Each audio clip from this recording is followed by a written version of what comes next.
বিরোধী দল সংসদে দাঁড়িয়ে বলে আমরা বিরোধী দল না, আবার সরকারি দল তারা বলে না আপনারা বিরোধী দল, আপনারা বিরোধী দল না, এই বক্তব্য আপনাদের ঠিক না। আজীব ব্যাপার, মানে কি যে করবে দিশাই পায় না, না সরকারি দল না বিরোধী দল, কারণ চুক্তিবদ্ধ তো, কারণ সরকারি দলের সাথে বিরোধী দলের সাথে চুক্তি হয়েছে, আপনাদের এত সিট, আপনাদের এত সিট। আগামী দিন ইসলাম নিয়ে বাংলাদেশ ইসলামী রাজনীতি করবে একটা ইসলামী আন্দোলন বাংলাদেশ। কোন ধোঁকাবাজি ছলনার নামে ইসলামী রাজনীতি বাংলাদেশের মানুষ আর গ্রহণ করবে না ইনশাআল্লাহ। ইসলামী আন্দোলন বাংলাদেশ জনগণের সাথে ধোঁকাবাজি করতে পারে না, প্রতারণা করতে পারে না। ইসলামী আন্দোলন বাংলাদেশ গুপ্ত রাজনীতি করে না। ইসলামী আন্দোলন বাংলাদেশ যা মুখে বলে বাস্তবে তাই করে।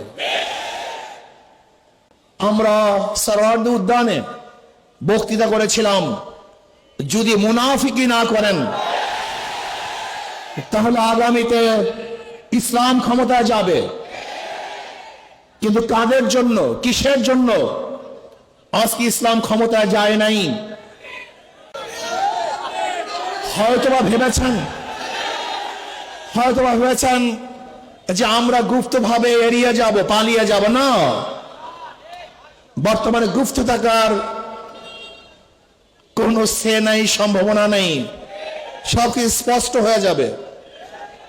ইসলামী আন্দোলন বাংলাদেশ ইসলামের জন্য রাজনীতি করে, ক্ষমতার জন্য নয়। ইসলামী আন্দোলন বাংলাদেশ ইসলামের জন্য ক্ষমতা ত্যাগ করতে পারে, কিন্তু ক্ষমতার জন্য ইসলাম ত্যাগ করতে পারে না।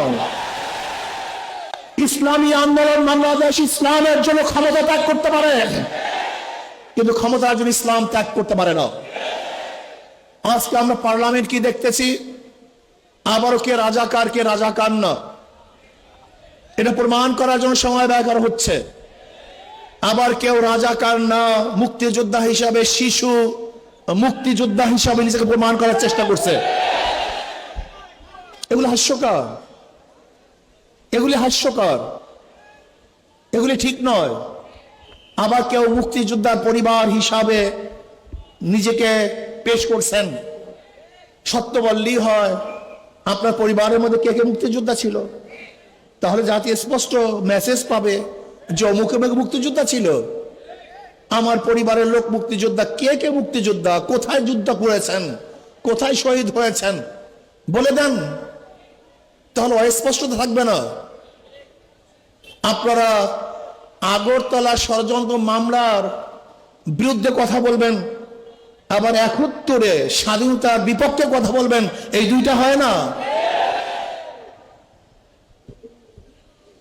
আজকে এক দলের নায়েবে আমির কোরআনী শাসনের জন্য সংবিধানে, সংসদে বক্তব্য দিয়েছেন।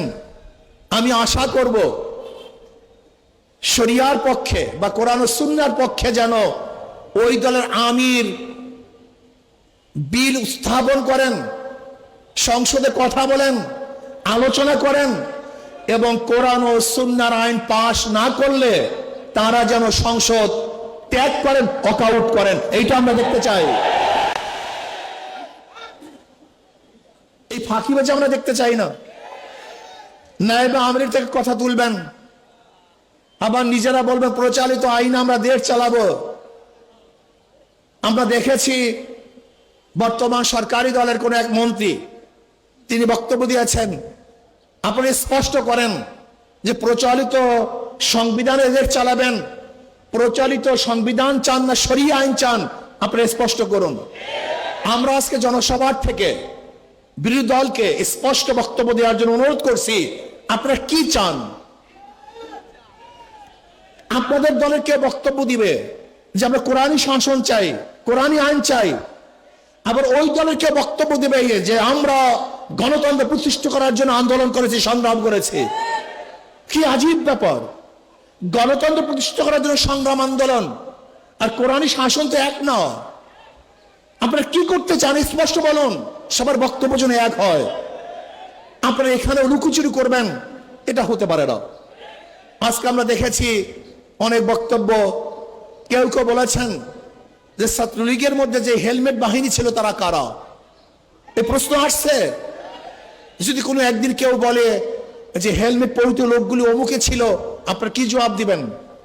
সব ভালো ভালো না, বেশি ভালো ভালো না, বেশি রাজনীতি ভালো না। ইদানিং আমরা দেখেছি আপনাদের অতি রাজনীতিতে বিভিন্ন চোরা বালিতে আপনারা আটকিয়ে যাচ্ছেন। এর থেকে বের হতে পারবেন না। আগে বক্তব্য স্পষ্ট করুন। ইসলামী আন্দোলন বাংলাদেশের বক্তব্য স্পষ্ট। ইসলামী আন্দোলন বাংলাদেশ কি চায়? কি চায়? ইসলাম হুকুমত চায়। বাস ক্লিয়ার, কার কোনো বক্তব্য নেই। আজকে হোক কালকে হোক ইসলামী আন্দোলন বাংলাদেশ বাংলাদেশে ইসলাম হুকুমত চায়। এর জন্য তারা কাজ করবে। বলতে পারেন বিগত নির্বাচন আসলে জনগণের নির্বাচন হয় না, কোয়ালিশন নির্বাচন হয়েছে, চুক্তিবদ্ধ নির্বাচন হয়েছে।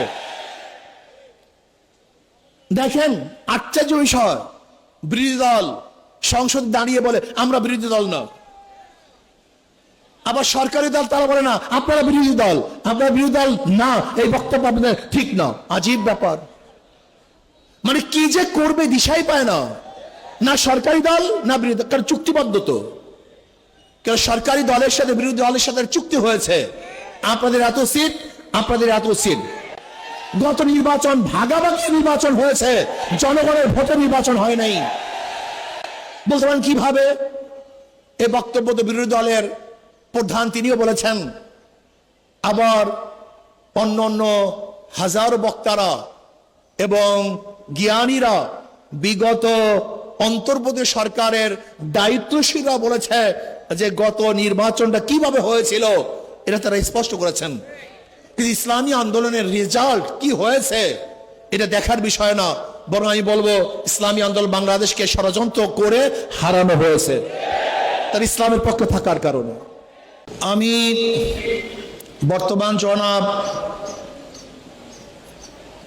প্রধানমন্ত্রী তারেক সাহেবকে বলবো, বিএনপি ইশতেহার দিয়েছে, সেই ইশতেহার যেন বাস্তবায়ন হয়। প্রাইমারি স্কুলে যে ইসলামী শিক্ষক নিয়োগ দেওয়া হয় এবং কওমি ওলামায়ে কেরামকে প্রাধান্য দেওয়া হয়, এই ইশতেহার অবশ্যই আপনাকে বাস্তবায়ন করতে হবে। ইদানিং আবারও বিগত সরকারের মতো জঙ্গি নাটক সাজানো হচ্ছে। বিগত অন্তর্বর্তী সরকারের সময় কোনো জঙ্গি ছিল না, হঠাৎ জঙ্গি কোথা থেকে এসছে? আপনি কি জনগণকে অন্ধ মনে করেছেন? আবারও সেই জঙ্গি নাটক, আবার সেই সন্ত্রাসী হামলা, আবারও দেশটাকে ধ্বংস করার চক্রান্ত চলতেছে।